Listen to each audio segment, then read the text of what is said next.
Tonight on Inventing the Future, we're taking a close look at the collision between open society and surveillance. With guests Bruce Schneier and Julian Sanchez. Stay tuned for what's next after What's Next. 100,000 BC, stone tools. 4,000 BC, the wheel. 9th century AD, gunpowder. 19th century, Eureka, the light bulb. 20th century, the automobile, television, nuclear weapons. We choose to go to the moon in this decade and do the other thing. Not because they are easy, but because they are hard. The future doesn't belong to the faint-hearted. It belongs to the brave. Everything around you that you call life was made up by people that were no smarter than you. And you can change it. You can influence it. You can build your own things that other people can use. People want their technology to have a sense of humanity. They want it to understand me, you specifically. We have 3 billion new minds coming online to work with us to solve the grand challenges. The rate at which the technology is getting faster is itself getting faster, to a point that we have the potential to create a world of abundance.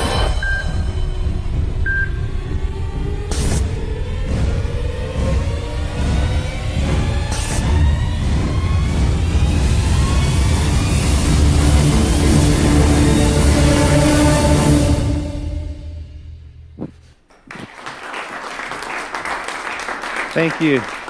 Thank you. Well, I'm happy to be back here tonight with Inventing the Future. You know, tonight's show is a little bit different than our usual show. Usually I come out and I talk about technologies that get me really excited, things that are coming in the future that I think hold great promise. Tonight it's going to be a rather different perspective, because it turns out that the digital technologies that so delight us and brought us so much abundance in terms of information and new ways to communicate, new ways to share ideas, well, those technologies also have a dark side to them. And we're going to take a look at that tonight. It turns out that these technologies that are in use around us right now, for instance, you're probably familiar with the idea of a hacker who might be going after your password to your social network account, or maybe your credit card information, or something like that. But it turns out that they have a convention in Las Vegas, yes, just like any organization, the Black Hat Conference. And in 2011, just a couple years ago, one of these hackers presented a paper where he proved that he can actually wirelessly hack into an insulin pump or a heart meter and actually hack it from a distance. In a way, he could send a jolt to that person and commit the perfect crime by killing them in a way that would be totally undetectable. That's a scary thought, and some of the manufacturers are already working on cloaking technologies to prevent that from happening. Just last week, the National Intelligence Estimate was published, and this is a document that details how China has a massive sustained campaign underway right now to hack into multinational corporations. And as it turns out, more than 50 corporations are under almost constant assault in this way. More than 50 corporations per week are hacked into at an average of almost 2 times a week. Their internet defenses are successfully penetrated. So this is a real present threat that's happening. And it's not just the overseas threats that are happening. This technology is starting to pervade our life. It's becoming actually scarily commonplace. There are already companies, retailers, that are experimenting with cameras that'll track you as you walk into the store, and they'll compare your face to face images that have been tagged on Facebook, this facial recognition technology that's so prevalent, not just on Facebook, but also Apple and Google and other companies have promoted. And that's not all. Some companies are starting to use this in a way that I feel is almost unfair, where in a job interview situation, a corporation may demand that you relinquish your Facebook credentials or your Twitter account so that they can get a better understanding of your habits and how you communicate and who you're connected to. And that's a little bit Orwellian, I think. And perhaps most creepy of all, just this last week, Raytheon, a major defense contractor, announced a new program called Riot. It's the Rapid Information Overlay technology.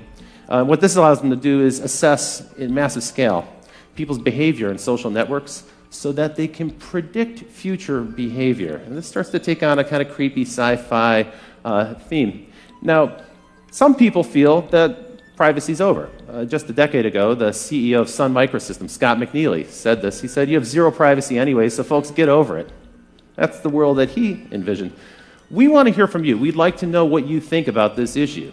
And you can certainly use the hashtag ITF to let us know. I noticed that some people before the show have already started to send in questions on Facebook. And on live stream, you can chat in and offer your questions and comments as well. After tonight's show, we're going to stick around a little while for some live Q&A with the audience about this. But first, what I want to do is introduce our experts. We have two fantastic guests for you tonight. And first, let's bring on stage one of the most renowned security experts in the world, Bruce Schneier. Bruce, welcome to the show. Thanks for joining us. So, you are well known as a kind of a pundit about security and the issues that we're going to talk about tonight. And your services are also in high demand with organizations all over the world. What people might not know is that you have a fantastic newsletter they can sign up for. It's where I learn about these issues, and I've been following it for quite a while. And Bruce also recently published this book, Liars and Outliers. Tell me a little bit about this book. Is this on this topic, or? Well, it is in sort of a meta way. What I'm looking at is the notion of why security exists, and I'm looking at trust. And really, if you think about society, we need trust to make it work. I mean, you got this audience here, and I'm looking at them, and not one of them has jumped up and attacked the person sitting next to them. Right? You laugh, but if that was an audience full of chimpanzees, we couldn't get away with it. Right? Humans are the only species that can sit there quietly. And society works because of this. And there's a whole bunch of reasons, right? One of them might want to mug the other person or, steal my iPad back in the dressing room. But they don't for a whole bunch of reasons. There's a lot of security there. And we have sort of a social construct that keeps us all looking out for each other. It's social, legal. There's a lot of things going on there. So the nature of society requires some measure of trust to function.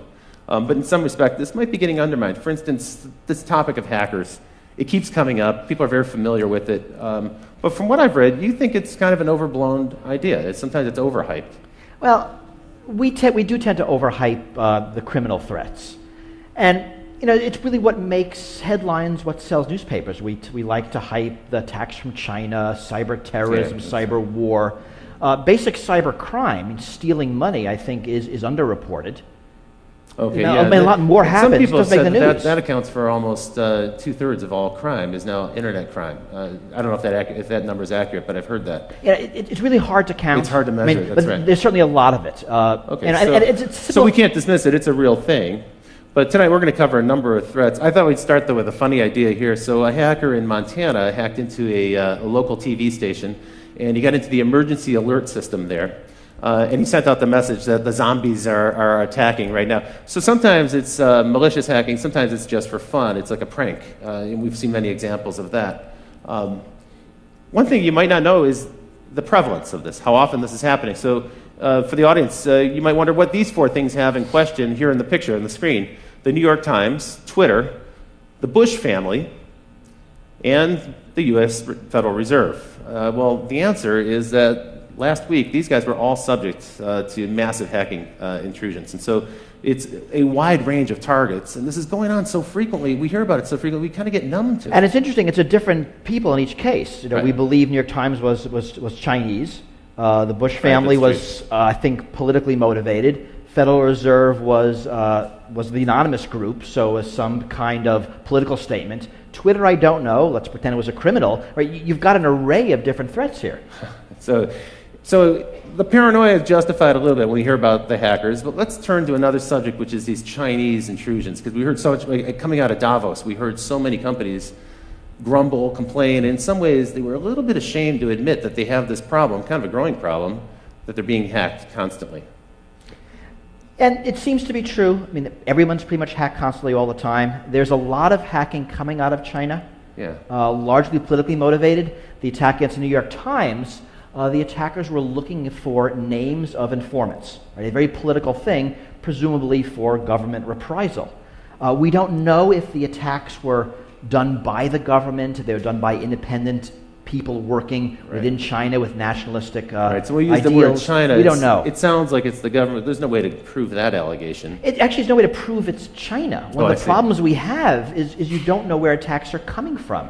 You can't trace an attack backwards. Often when we know from other channels. One of the things that's most chilling about that New York Times hack is that more than 50 computers were actually penetrated, and they stole all the passwords, which means that it's probably likely that some of those computers have a Trojan horse in them somewhere, or a back door that's been opened up where they can come back in any time. It's hard to tell. If you read the reports, and it turns out everyone gets hacked, but if you hack the New York Times, you end up with a 2,400-word newspaper article about it. So we know a lot about this.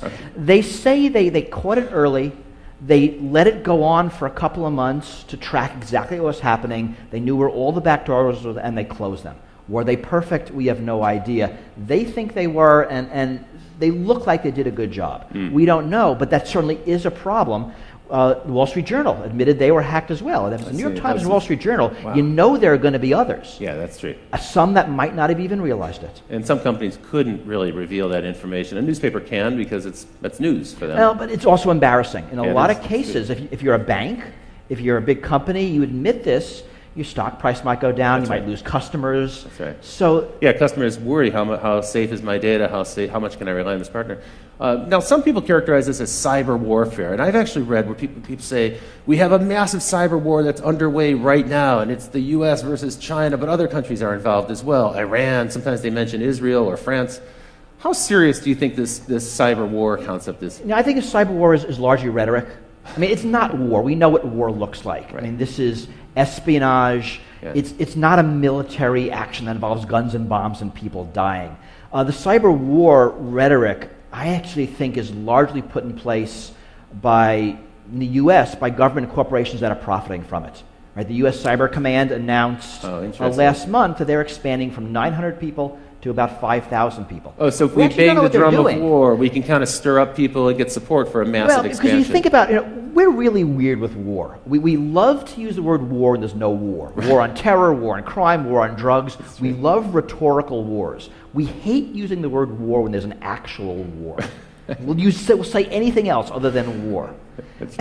And this is confusing. So metaphorical war is accepted, it's politically acceptable. But what's going on here has kind of aspects of both. So the war on drugs is clearly not a war. Right. These cyber attacks, well, there's some kind of stuff going on that involves militaries. And it involves nations in some respect, and they're spooks, so in a way it is kind of a war, but it's like a shadow war. My fear is that we're in the early years of a cyber war arms race. That there's a lot, and not just China, the U.S. too, NATO, other countries, we're pouring a lot of money into cyber attack, cyber defense. It's a huge growth industry. That's true. And if you think about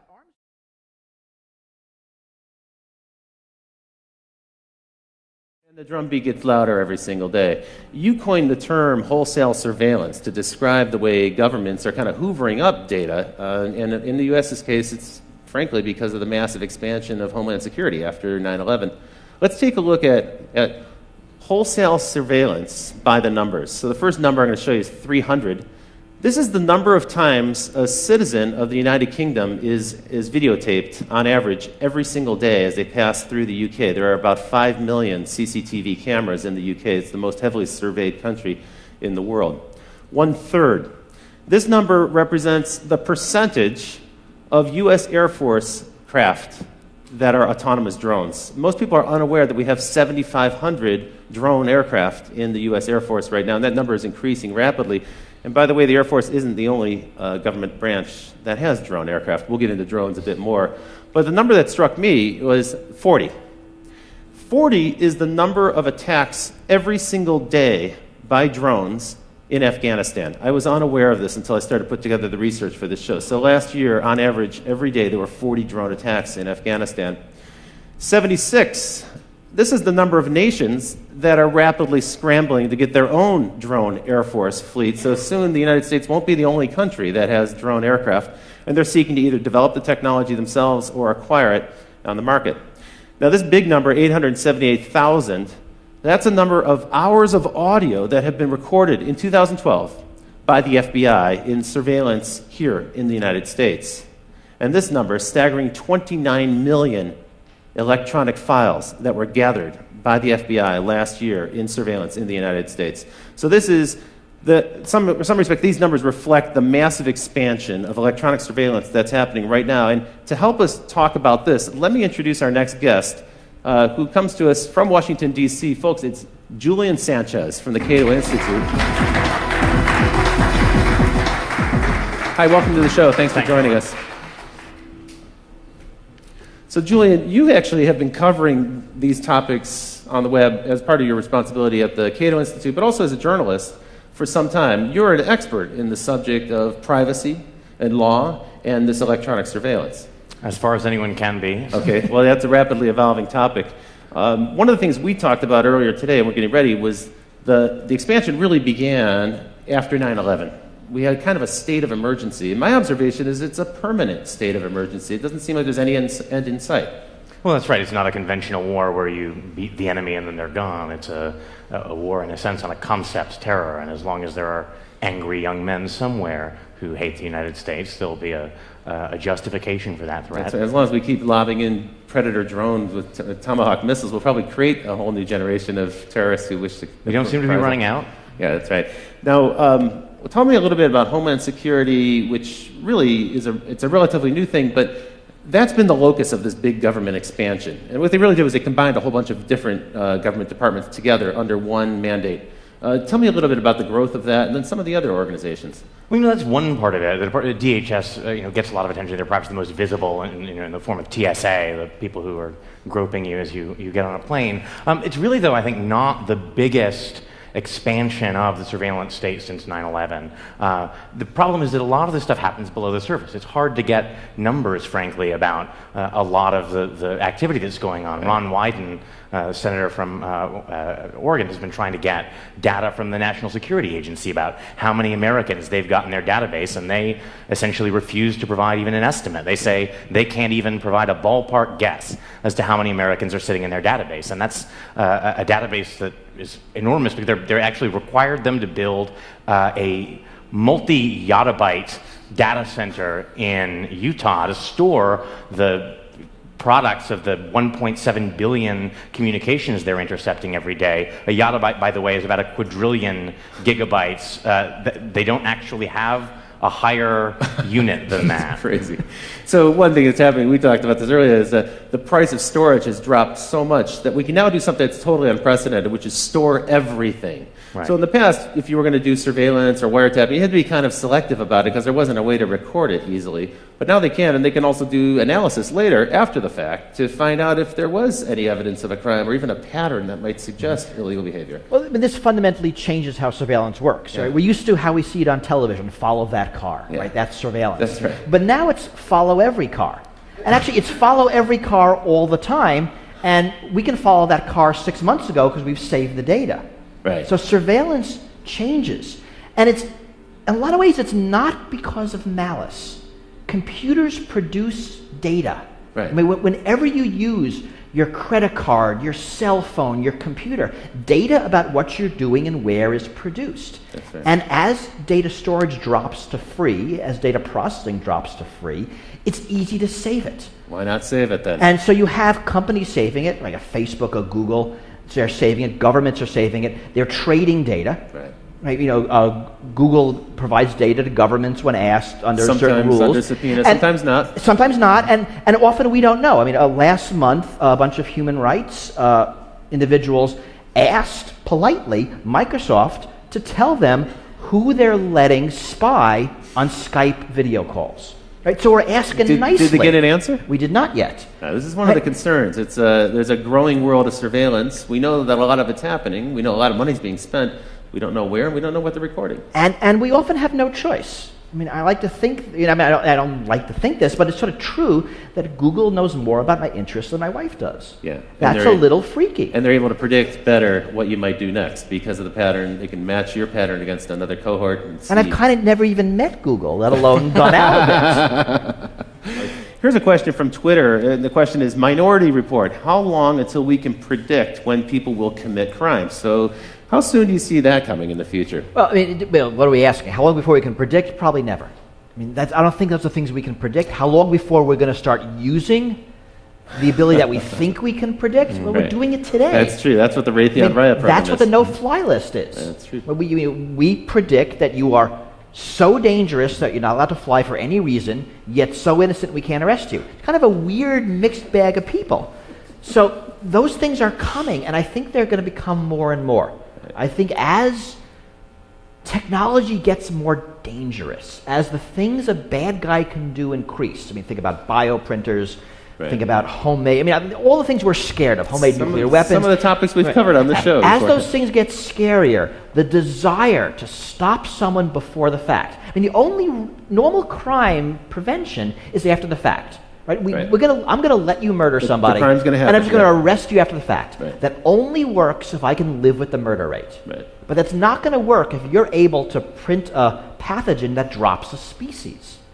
So there will be an incredible push for this before the fact. Preemptive strike. Right, which is the Minority Report type of future. It's going to be lousy. It's not going to work, but people are going to want it. Arguably, that's what's going on in Yemen today, right? So we now, last week... Signature strikes. Exactly. NBC released this, this purloined document from the attorneys that basically gives Obama a permission slip to go ahead and assassinate American citizens off U.S. soil using a robot in the sky. Okay, so that occurred. What are they actually aiming for? They're not going for people who are in the process of conducting some sort of terrorist incident or building a bomb or something.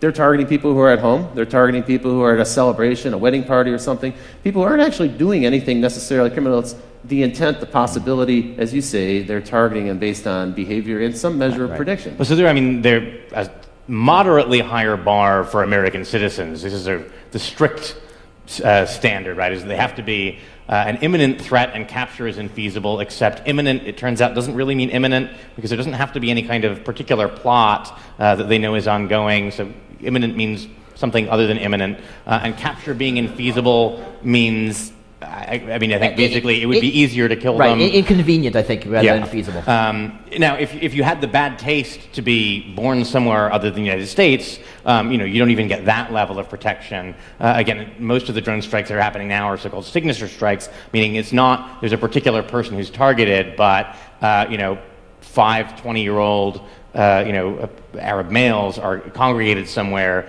and well, that's either a terrorist plot or a wedding, but better be safe than sorry.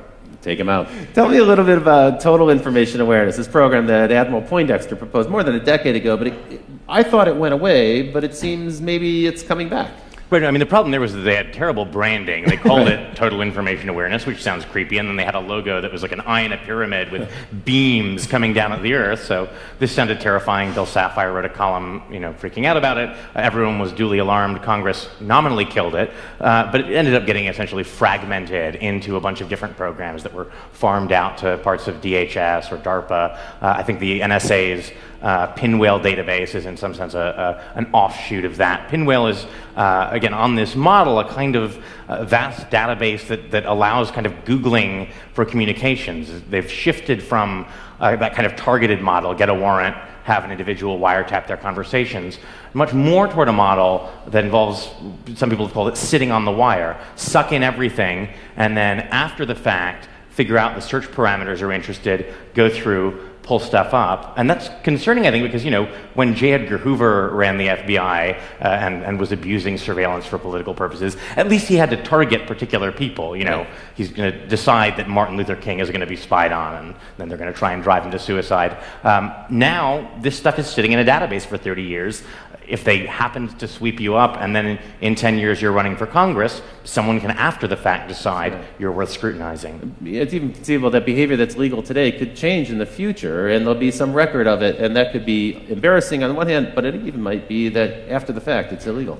Or even not. We all do things that are embarrassing because we're human. Yeah. If everything is swept up, then the likelihood of it being uncovered by somebody, and if you can greater. Selectively edit it, we see this now in political campaigns. That's true. Now we're living in a world where pretty much every candidate is followed 24/7 by the opposing party with a camera, because they're going to say something that's embarrassing. Sooner or later, and you got 10 seconds, and it's a beautiful, embarrassing quote, and you run with it. They run like crazy. We know one of the things the intelligence agencies like to do with the fruits of surveillance information is use it to coerce people into becoming informants. The FBI now has 15,000 informants, like 10 times more than Hoover ever had at the peak of COINTELPRO, the kind of vast spying and infiltration network, looking at civil rights and anti-war groups. And one way to do that is to say, hey, we found out that you're having an affair. Why don't you spy on your mosque for us? There was a case here in Chicago, a guy named Ibrahim Mashal, I think. They said, look, we know that you had communications with a cleric in the Middle East. They were innocuous, but that's enough of a pretext to get someone put on the no-fly list. If your business requires you to travel, that's a huge obstacle. And they said, well, we can get you off the no-fly list if you're willing to cooperate, if you're willing to tell us what people are saying at your mosque. And he's actually currently now suing the Justice Department over this. So the information is gathered up in this kind of broad sweep, sometimes without a warrant. And in any case, warrants are targeted at an individual. Here we're taking information wholesale, as you put it, hoovering it up, and then it's analyzed later. And then if something embarrassing, awkward emerges, now they've got leverage on somebody. It might not even be illegal activity, as you point out, but it's leverage to coerce them into cooperating with the government and doing the government's bidding. And this is our government. Now, I'm assuming that this is happening all around the world, and probably in countries that don't have the same due process and constitutional rights and privileges that we have in this country. And I mean, it's certainly true, and we know that U.S. technology is being exported to totalitarian regimes for varied purposes. Government of Syria, government of Egypt, government of Iran. We know those technologies are being used to identify people who are blogging, who are tweeting, anti-government. That's right. After the Arab Spring, it's almost a certain bet that every authoritarian government now has a system in place to track those people who are outspoken, bloggers, tweeters, and so forth. Now, Bruce, I put this picture in for you. So why don't we go to this picture full, Ken, if we can show this to the audience. It says, premises protected by a false sense of security. You coined the term security theater. And tell me a little bit about that, because this is how most Americans experience the federal government most frequently now. As we go through an airport, we get an encounter with a federal official, right? I mean, it's actually amazing that for most of us, the way we interact with national security is the TSA at airports. Yeah. So security theater is security that looks good but doesn't do anything. So a great example is, I don't know if people remember, right after 9/11, if you were flying, you saw National Guard troops at airports. They were just after security checkpoints. They were on a rubber mat. They had uniforms, carrying a big gun. They were like 20. I mean, they were kids. Those guns had no bullets. Because, I mean, right, they were kids. They wouldn't want to, this would be dangerous. That's right, security theater. It looks good. It might make you feel better, but it's not gonna do anything. Has the TSA program been effective? I mean, are there that many people trying to smuggle weapons on airplanes? Are they going to repeat the same attacks of 9/11? You know, so it seems not. I mean, I always think of the game this way, right? It's sort of us versus the terrorists. So we screen for guns and bombs, and the terrorists use box cutters. We take away box cutters, they put a bomb in their shoes. We screen shoes, they use liquids. We limit liquids, they put a bomb in their underwear. We have full body scanners. They're going to do something else, right? This is actually a dumb game. It is a dumb game. Right? It's like shutting the gate after the horse is gone. I mean, so the smart game is you pick your attack, I pick my defense, and we see who wins. The dumb game is I pick my defense, you look at my defense, you pick your attack to bypass the defense, and right? So it seems that the TSA has largely been irrelevant, and they will talk about their success stories, and it's how many knives they take away, and they found somebody wearing a fake army uniform, and they confiscated a snake. I mean, this stuff is actually on their website, and they're proud of it. They used to show some of the confiscated weapons in the early days, but I think that's tapered off now because most people have learned don't bring a weapon. Or people do forget. I mean, people do bring guns on airplanes because they forget. It is kind of weird. You'd think everyone would know by now. But also, people buy souvenirs, and there's like a knife in the wooden statue, and they didn't realize it. That's true. Snow globes are now legal again. You couldn't bring snow globes on airplanes. We're not actually sure why, but now they're okay. So all you snow globe collectors can. I mean, and the sort of elephant not in the room here, right, is that there's just a limited number of terrorists. This is like a line of work where if you're really competent, you blow yourself up. It's a sort of an anti-Darwinian effect. So what we find is that no one wants to admit this because there's hundreds of billions of dollars in grants from Homeland Security and then contracts for intelligence contractors and defense contractors. But it increasingly looks like the FBI is being forced to manufacture terrorists so it can give us a sense of success. And I think there's been about 150 sting operations by the FBI that have resulted in convictions since in the decade after 9/11, and at least a third of those cases, and maybe more, these are cases where the weaponry, the funding, and the actual plan all were provided by the FBI informant. These are mostly, again, the world is full of young, angry people who spout off on the internet and are easily led enough or mentally disturbed enough that if you give them a plan and a bomb, they'll make the motions of following through. It's not clear that these are people who are otherwise dangerous. So in a way, we're manufacturing our own terrorists just to give ourselves the illusion that this is an effective program. That does seem to be true. I mean, where there are successes is intelligence in operations. We actually are looking at for the bad people. And when you look at something like airport security, it only makes sense to focus on the plots, right? A liquid, a shoe bomb. If plots are few and targets are few, right? If all we do by spending billions on shoe scanning is to force the terrorists to make a minor change in their tactic, right? We're wasting our money. Yeah, and we're wasting everybody's time. And that's fundamentally the problem. Right. And it's inefficient on a massive scale. Speaking of inefficiency, these scanners that we're looking at, the rapid scans, now I guess they're going to phase them out of the airports because they've been proven to be ineffective. After radiating us for a couple of years, now they're finding out that doesn't actually thwart any kind of criminal activity. And because some of these makers of these things fell through on contracts that were supposed to allow them to use a blob to show objects instead of actually showing you naked. But there's a bit of poetic justice. They're apparently being repurposed at the entrances to various federal agencies. So, right, they're actually not going away. That's important. That's right. And all the full body scanners aren't going away. There are several technologies. Yeah. And the millimeter wave is staying, so holding your hands up and being scanned is not going away. Just a particular radiation technology, because the one company wasn't able to do some of their anonymization things on the visuals, what Julian said. And there was a case in Florida where some of those images did leak out, and that also undermined the claim that somehow this information would never get out in the web. And here we have the pictures right here, so you can see them.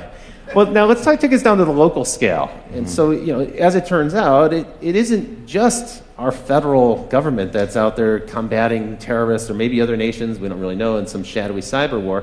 But actually, in a weird way, I think the DHS has kind of co-opted your local police force. They've turned them into deputies of this national effort to find terrorists.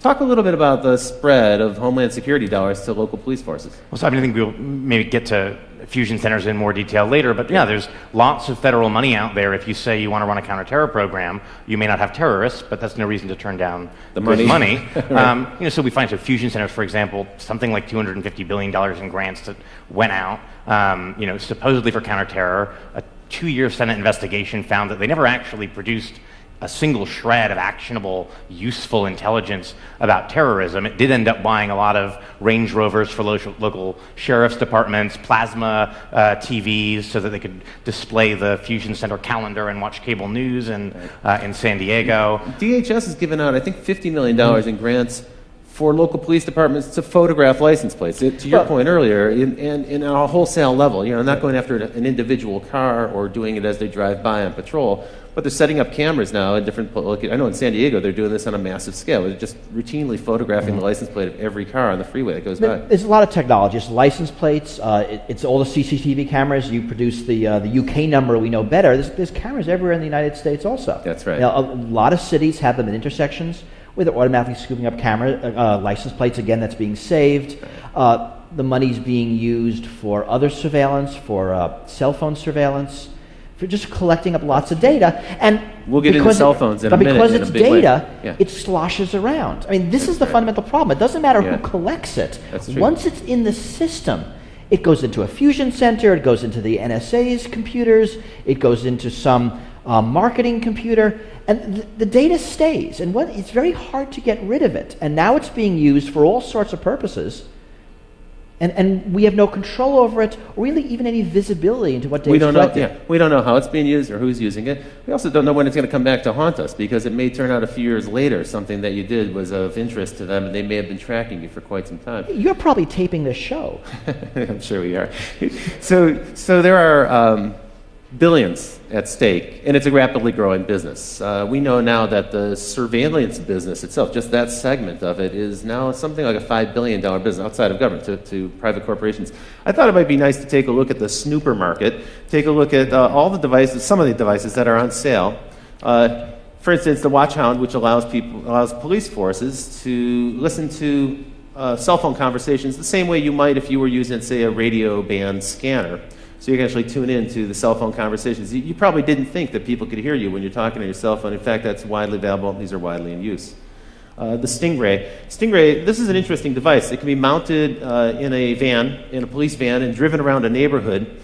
And if they're trying to find a particular individual, even if that individual is not using his cell phone, what it does, the Stingray pretends to be a cell phone tower, and so it'll find that phone, connect with it, and then they can drive a few more blocks and eventually triangulate the location of that particular phone. So they can find you with your phone. In a weird way, your cell phone is like a little spy that's in your pocket, leaking out information about you. And then Cellbrite. This is one that troubles me the most. So for a routine traffic incident, moving vehicle violation, you can be pulled over by a policeman. And if you have your cell phone on your body, or if you're using it when they pull you over, then they have the right to take your cell phone, and they plug it into this thing, Cellbrite, and in just about 2 minutes it can download everything that's on your phone. Now think about that. That technology is actually accessing my whole life in my cell phone. You're with the Cato Institute. At this point, I need to disclose that the Cato Institute is known as a libertarian organization, a libertarian think tank. What's your take on this device, this Cellbrite? I mean, are you outraged by this? This is a little bit of an intrusion. Yeah. I think it's the question, of course, is whether this is actually something that happens routinely. We don't know what a court would say about a situation like this, but certainly the setup is there. The Supreme Court has held that it's not just felonies that a police officer can arrest you for. It's any crime, including not having your seatbelt buckled or a traffic violation. It's up to their discretion whether to perform an arrest. And then once they've decided to arrest you, there's a Fourth Amendment exemption for searches incident to arrest. It's certainly not beyond the realm of possibility that they could decide that that is covered within the scope of a search incident to arrest, and effectively use a pretextual stop to gather a full record of your electronic life. I've also heard that when you enter the U.S., sometimes Customs and Border Security will do the same with laptop computers, cell phones, and so forth. And usually, you're right, it's for an individual of interest to them. Not necessarily a suspect, but it might be someone we know of, documentary filmmakers and volunteers who work on organizations, even people affiliated with Aaron Swartz. Have been detained in this way and seen their electronics moved down. Well, and the privacy watchdog at DHS actually just issued a finding that suspicionless searches of laptops and other electronic devices basically should be allowed to continue. No reasonable suspicion of any kind is necessary. And they concluded bizarrely that there would be no civil liberties benefit to curtailing these searches at the border. And border search here is sort of a term of art. It's also their view that the sort of constitution-free zone extends for about 100 miles in from the border. And the Constitution-free zone. Not a phrase I'd heard before. Remember that this is all temporary. I mean, so what's the outrage here? That my phone has my email, my contacts, my calendar, my life. Potentially my credit card information could be stored. But think about what's really happening. I have a smartphone. It's probably that Google has my email, my calendar, that's true. My contacts. Right? It's just in a convenient cell phone shaped package for me to carry around with me. You're right. If the police wanted it, they could just go get it. Go get it elsewhere. That's true. I mean, so data's moving around. Really good point. One of the problems with these debates is we always focus on one thing. We focus on cameras, focus on cell phones, we focus on CCTV. Whereas the problem is everything put together. Right? It's not drones, it's drones with cameras. It's not drones with cameras. It's drones with cameras and face recognition, the ability to track between different drones and day-to-day, tie that back to databases so you can see in real time from a drone everybody's name and income level as they walk around town. This is a terrifying prospect. In a way, getting your data from the phone is super inefficient because, one, the person knows that you've done it, probably. They see you, plugging their phone into something, and you have to only get one person at a time's data. What a drag. Unfortunately, since a series of sort of misguided rulings from the late 70s, Fourth Amendment doctrine is that once your data is in third-party hands, once it's Google or Facebook holding on to it, in principle, that's now their business records. You've surrendered your Fourth Amendment privacy interest. And so a lot of that data that we naturally expect to be protected by the Fourth Amendment's requirement of a warrant issued by a judge isn't protected in that way and can be gained. People are totally unaware of that. That actually pertains to your Gmail account, for instance, which is stored on Google servers or any other but pretty much everything these days. I mean, cloud computing, we have our pictures somewhere, our emails somewhere. All of our data is very rarely on our devices That's now. really true. It's really Increasingly, elsewhere. as we become because it mobile. makes a lot of sense. But now, as Julian said, It's a the vulnerability. rules no longer apply that protect them. In a weird way, our protections, our First Amendment, Fourth Amendment protections, haven't really caught up with the 21st century. Not even close. And the technology is evolving much faster than laws ever will. Let's bring it right back home here in Illinois. You were shooting the show here in Chicago, and you may be unaware that right here in Illinois, there are 91 organizations working on counterterrorism efforts. And what's interesting about that number of 91 is that more than 3/4 of them didn't exist before 9/11. So these are brand new organizations that are involved in some way or another in surveillance. That's why we call it Illinois, the land of surveillance. Welcome to this place. What we happen to have here is 2 fusion centers. You talked a little bit about these. Here's a really ugly diagram from the government. It's non-confidential, so it's been released for us to show to you tonight.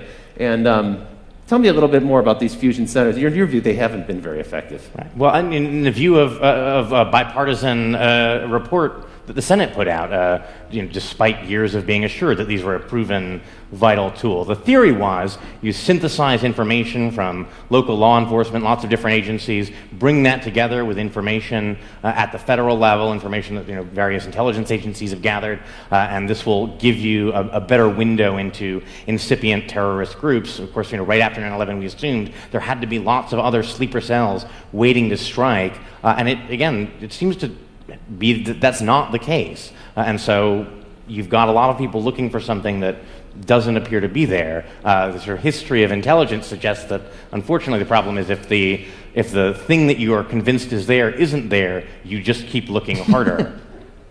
It's true, and redouble your efforts and argue in the future. We need more resources to go after this. One of the funny ironies that I think has emerged here is a statement that actually was made by Julian Assange, and we put on this picture here. We got this picture from the web, but it's actually worth zooming into. So if we can put this on screen for the folks at home. You have Julian Assange of WikiLeaks, and he's saying, "I give private information to the public for free, and I'm a villain." Meanwhile, Mark Zuckerberg of Facebook, well, he's taking your personal information and he's providing it to private enterprise for money, and he's the man of the year. Your take on this is slightly different, I think. You're not going to go with this parody 100%. Well, it's funnier than it is true. I mean, right. Just sort of for reasons of greed, basically. Zuckerberg wants to keep your information, so the corporations have to keep coming back to him to target their ads. You give out all that information, they don't need you. But these companies, and it's not just Facebook, it's also Google, it's also Apple, they're subject to literally thousands of subpoenas and these really creepy national security letters. Yeah. Can you tell us a little bit about that? Because I think a lot of people are unaware of what an NSL actually is. So national security letters, they're a tool that existed in a much more limited form before 9/11, where in a series of stages expanded. They allow FBI agents, basically the head of any one of 52 FBI field offices, to authorize without judicial supervision or approval the seizure basically of non-content telecommunications records and financial records. And financial records now has been expanded to mean any record from anyone that uses money, essentially. And Obama, when he was campaigning, said he wanted to do away with these. He wanted to do away with national security letters being used to seize sensitive information about people who are not even suspected of a crime. They're really used in a kind of 6 degrees of separation way to say, well, we have one target, let's look at everyone they're friends with and let's look at who they're emailing and what websites they're visiting, so we can get a kind of social graph or pattern out of it. Actually, in 2010, the Obama administration broke Bush's record for the number issued. It was about 26,000, only pertaining to Americans. And the number of people affected, it was more than 14,000. Again, that's only Americans, and it doesn't include national security letters for basic information, like, who is associated with a certain IP address. This is only more detailed transactional logs. So there's no warrant, there's no judge involved, there's no secret court that you have to go to. You don't have to show any evidence. In fact, you can use these to troll for evidence and then go back to the court and say, well, now we've got the evidence we were looking for thanks to the NSL, and now please give us the warrant so we can go after these people. And there's a lot of belief that's happening. And to Google's credit, they will say quarterly how much of these they're getting. I mean, they'll tell us. They don't give us details. Twitter has also pushed back, right? And even some telcos have, but not our very big ones. They seem to have kind of been co-opted by the government. A lot of companies will not tell us at all how many of them they get, whether they comply, how much they comply. It is all very secret. Google and Twitter are rare in sort of volunteering some of this information about how much they get. There's no aggregate reporting as there is with wiretaps that would give us a kind of overall picture of how much these different electronic surveillance tools are used. The telcos normally are not so forthcoming, but Congressman Ed Markey sort of requested the major cell phone carriers to give a tally of how many requests from different kinds of law enforcement agencies they got, added up to about 1.3 million a year. Wow. A lot of that is cell phone tracking, a lot of that is calling patterns. Also, just the compliance with that, think of the number of requests. I'm certain that the person receiving those requests at that volume would just automate the process and not even pay attention. Well, Sprint has done that. They created a back-end called L-Site because they said, we're getting so many requests, we just couldn't deal with them manually anymore. It's like the information smorgasbord. They allow them to just dial straight in. We've heard rumors about that, too, with some of the other social networking sites. Kind of a creepy thought. One question here, have you developed your own ways to combat or accept this new world order of constant surveillance? So I guess the question pertains to you guys. What do you do in your own lives to keep your lives private and secret? Yeah, I mean, what we do is around the edges. Right. I mean, what can you do? You can not have a credit card. You can not have a cell phone. You can not go outside. You can live in a cave. I mean, they kind of make no sense. You know, I don't have a Facebook account. That makes me kind of a freak. I keep all my email on my computer. That makes me a double freak. So I'm doing some things around the edges, but by and large, there's not a lot we can do. I mean, you have to accept it simply because you're being surveilled. What we learned from the General Petraeus scandal is that even the director of the CIA can't keep email secret. I mean, if he can't do it, I don't stand a chance. You know, that was a very troubling case, isn't it? That Gmail hacking, it's a major intrusion. Not just the fact that it was kind of a comedy of errors with our two generals and they're flirting with this woman in Florida and so forth. That was funny and had a comic element to it. But in fact, this Gmail hacking by the FBI with really no pretext, no evidence of criminality, and they trolled through until they found some evidence of something that they could hold him accountable for. It's bizarre on a couple levels. It nominally started as an investigation into cyber stalking, meaning she'd sent some harassing, Paula Broadwell had sent some harassing emails to a woman who was friends with Petraeus. This is not normally the kind of thing the FBI would involve itself in at all.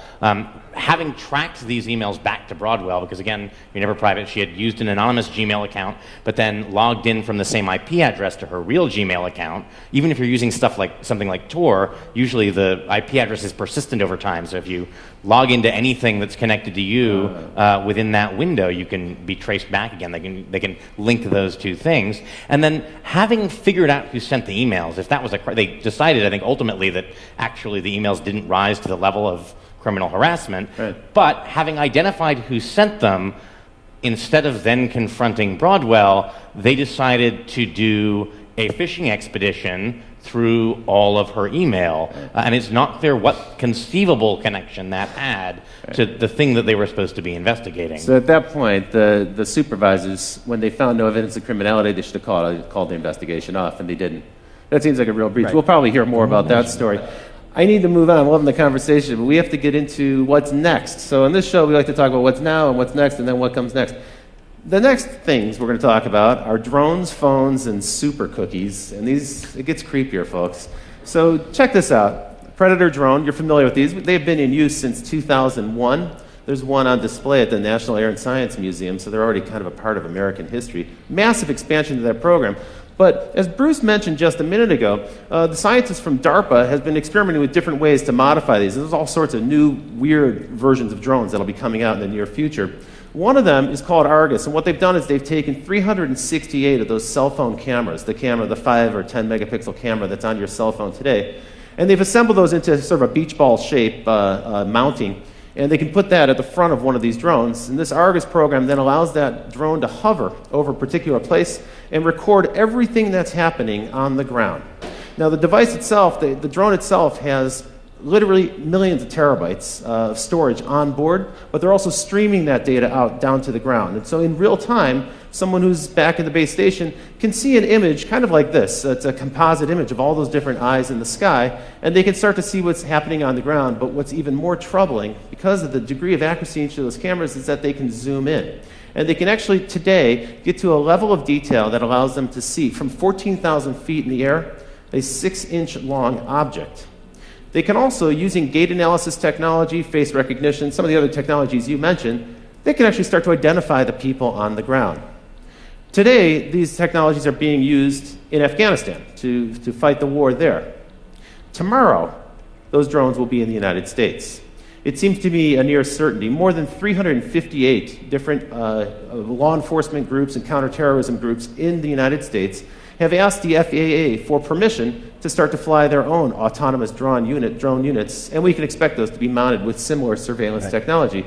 This is clearly coming. Now, when we chatted about this, you gave what was a really chilling prediction to me, which is that basically you're like, it's here, it's happening. Yeah, I mean, coming seems like an overstatement.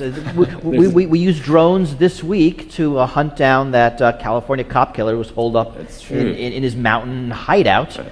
And they're being used in cities. That's right. I think we have a picture here of well, these are some of the cheap ones that are coming, but here we have the Border Patrol. Right. And they have 10, they have a fleet of 10, and they've asked for 14 more. So you're right, it's already here, it's not really out in the future. I mean, what's coming is, what's coming next, right? They're going to get better at resolution, right. Be able to read documents, be able to better identify faces.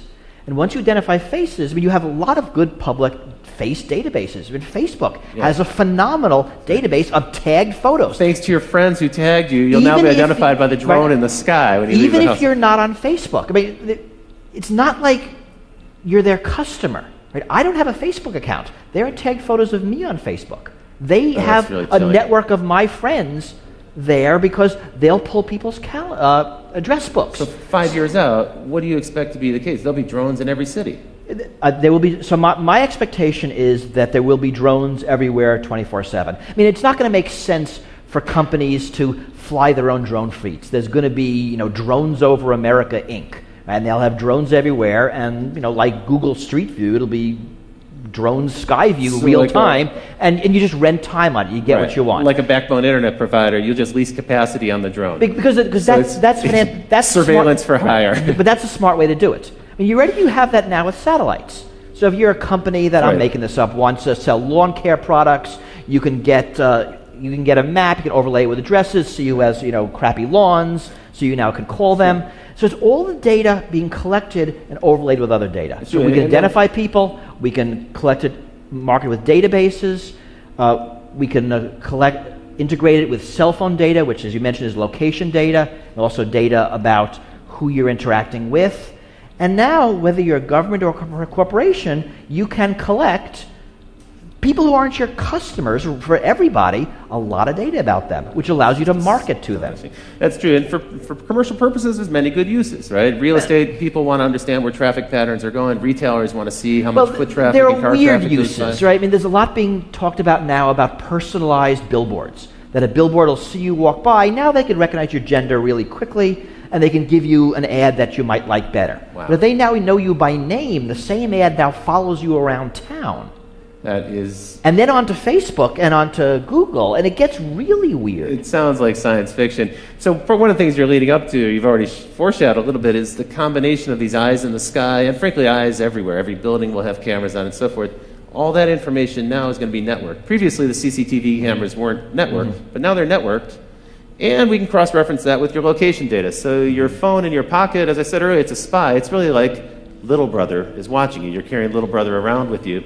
That's leading us into this wonderful new world of behavior tracking. This is the white-hot center of online advertising at this point. It's the hottest field for online marketing, where we can actually kind of predict patterns of behavior, predict who we can market to next, some of the things you were just alluding to. Tell me a little bit about super cookies. Here we've got a goofy picture of super cookies, but this is actually kind of a creepy new development in browser technology.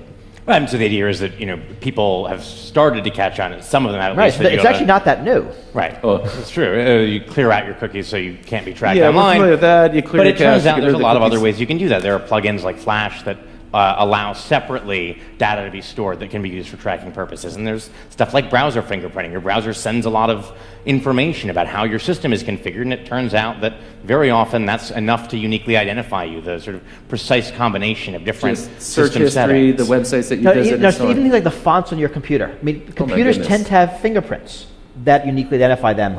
What we're really learning is, and it's worse on something like a smartphone, that it's really, really hard, probably impossible, to not be tracked. That even if you do all the things right, enough happens around you that the data is being collected. Right. And then, of course, once it's collected, And it's a big you don't know where it business. goes. Right. It's the future of advertising. Even the Magic Kingdom is using a kind of technology. This is an example from Disneyland where your family can have a RFID bracelet, a little radio frequency tag bracelet that they can wear so your kids can run around Disneyland and you can kind of identify them. But that's not the only people who are watching. It turns out Disneyland loves this because they can now track traffic flows within the theme park, and they can see if you're spending more time in Tomorrowland than Frontierland and so forth. They also know if dad is spending time drinking a beer while his kids are on the rides. It also means that the different Disney characters can greet you by name because they'll see your name on some device that they're holding, and they can actually say hello, which for parents who've taught their kids not to talk to strangers who address them by name, this starts to create kind of a weird situation. And I don't know if not to talk to strangers applies to giant ferrets. That's right. Cinderella. Yeah, right. But not really a stranger. You know, my feeling is that this type of technology seems innocuous. Oh, come on, it's Disney. How bad could it be? I think the problem for this is when you have a 6-year-old kid running around with an RFID tag, what you're really doing is conditioning them to submit to this level of surveillance. And you're just getting them used to the idea that everything they do is going to be tracked. And we see it also in schools. I mean, schools are now getting a lot of these things, and they're often being given to schools. For that reason, it acclimates people. So whether it's face recognition technology or fingerprint technology on buses, this is all being sold as... So biometrics is also a part of it. Schools are very dangerous. There's shootings every day. Your kid has a 1 in 2 chance of dying in a shooting. Whatever our fears are, they're being sold to us to mollify them. And it does get kids used to this sort of a ubiquitous surveillance. That is normal. I mean, this is one of the things that the TSA Security Theater actually is effective at. I mean, if you think about the opening scenes of that George Clooney movie, Up in the Air, where he's just absolutely seamlessly, almost ballet-like, whipping his laptop out, sliding his shoes off. I mean, it's all this sort of choreographed dance, and it reminds me of this idea that the French philosopher Michel Foucault talked about, that there's forms of surveillance that create docile bodies. That by being observed, that we are trained to follow the path of least resistance, which is to say, train ourselves to automatically go through the procedures that expose us to the TSA guy with the least amount of hassle. I mean, they do a good job of encouraging this, right? Well, you don't have to go through the naked scanner. You can instead get terribly groped. Well, no, the easier thing to do is submit to the naked scanner. And it's a form of training. That's true. I think that's very true. You know, I was a young man. I had the opportunity to live in Berlin, and I spent time in East Berlin and East Germany and elsewhere in the East Bloc. And this was the one thing I took away from that experience, is when you live under constant surveillance and you don't know who's working for the government, they all might be spies, you never really know, people become apathetic and they stop trying. Well, but also, you change. I mean, I remember in the years of 9/11, I'll be talking to a friend on the phone, and we say something because we're talking about security, and one of us says, wow, I hope the NSA isn't listening. We both laugh because it's a funny joke, but the conversation changes. That's true. The fact that you might be observed in all things changes how you act. It makes you less of a free person. I mean, there's probably less crime in East Berlin, but you didn't want to live there. You sure didn't want to live there. One of the sadder things I remember reading in the New York Times reporting on the NYPD's sort of Muslim infiltration program was there was a student union at, I think, Columbia or another New York university where they had posted in the room where the Student Muslim Association met a sign saying, please do not discuss current controversial politics in this room. We don't want trouble. And that doesn't seem like a healthy environment for a free society. Right. Please keep your free thinking at home. Don't bring it here. And unfortunately, you don't know these things till they're gone. Freedoms are hard to value. You only value them when they're missing. When they're gone. That's really true. And more than a decade ago, Phil Zimmerman, the creator of Pretty Good Privacy, he said he likened personal privacy to the environment. He said there's going to be a time where it becomes kind of a privilege for a certain group of people who can afford to have access to it. Okay, so that's pretty scary and pretty depressing. I don't want to end on a dark note like that. I guess the question is, what can we do? What are some of the things we can do? Now, we had some encouraging news, perhaps. The mayor of Seattle recently decreed that there will be no drone surveillance in the city of Seattle. Perhaps that'll start to roll out on a local level. More cities might follow. Some people are starting to hack together their own way to avoid police surveillance. Here's a kind of homemade version of a license plate scanner avoider. And when it comes to face recognition and face tagging, there's an artist in the UK who created a series of makeups that you can purchase. And if you put these makeups on, they look a little funny, but what you can see in the picture here is it makes it difficult for a computer to recognize your face as a face because it actually distorts the image for the computer. Who knows, maybe in the future you'll see people walking around with that or some kind of tattoo. That artist is Adam Harvey. He's actually introduced a fashion line, which we have here, and we'll show a little bit later on. Marley's got a few of them over there. Here are a couple examples of these. It's a little fanciful, maybe a little hypothetical at this point, but these are garments designed to help you protect yourself from surveillance cameras, from thermal scanners, and from surveillance cameras. And you can see they might even have a chance of bringing the burqa back into style here in the Western world. One thing actually that they sent out I thought was probably had some use to it, which is this bag.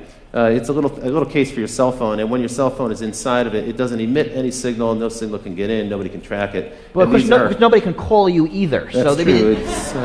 You could just turn off your cell phone and save $100. Tell me a little bit about this act. So this is an act that was proposed by Rand Paul of Texas, right? This is the Preserving Freedom from Unwarranted Surveillance Act. It's a big title, but actually kind of a neat principle. Yeah, I mean, the only possible member of Congress who I could ever say might go a little further than I actually would is Rand Paul. The idea here was to require a warrant, a full-blown Fourth Amendment probable cause warrant, anytime law enforcement or intelligence wants records about you from a third party like Google or Facebook. Not just the contents of communications. Federal law sometimes allows those to be gotten without a search warrant, although courts are increasingly saying the Fourth Amendment requires it. He wanted to say all records, your IP logs, your basic subscriber information, everything would require a full-blown warrant. That seems like a little much. I mean, they need something that they can get first so they can build the evidence they need to go to a judge for a warrant. But it's actually a very hard question where to draw those lines. What is sensitive information? Because even something like an IP address or email headers can reveal stuff about your political associations, which the Supreme Court has said is protected under certain circumstances. You can't force a controversial political organization like the NAACP to reveal who their members are to the government. That's a pretty tall order. But unfortunately, this bill died in committee, yeah, right? I mean, the bill and all of the technologies you talked about, if you think about it, they're really around the edges. When you think about what we can do, the unfortunate answer is kind of not much. And these things are happening. There's a drone lobby. There's now a big surveillance technology lobby. I think what we can do is what we're doing here. We need to talk about the issues. We need to make people aware of them, and we need to agitate. I mean, this is going to require real social and political change.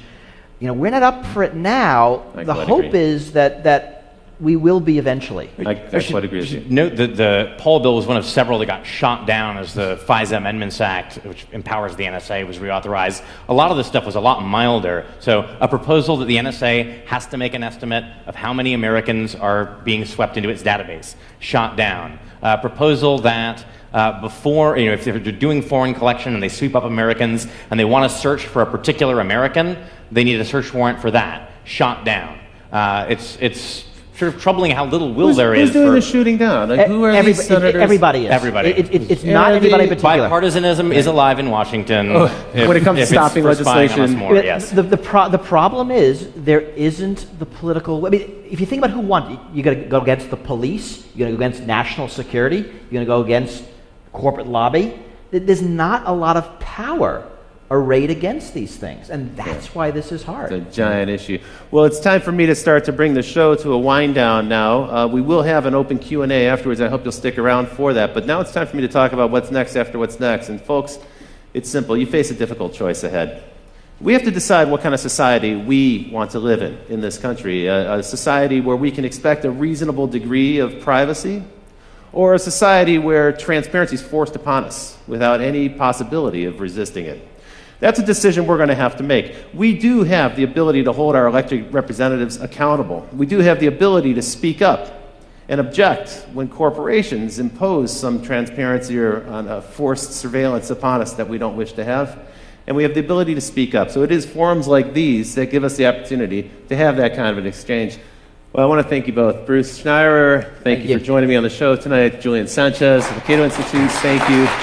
Be sure to check out Bruce's book, Liars and Outliers. I want to give a big shout out to the crew here at Live Lab. And Barry, thank you very much for making this show possible. It's been a pleasure doing the show with you. And a big shout out to our live band led by Paul Wardico. Strike it up, Paul. Let's hear it.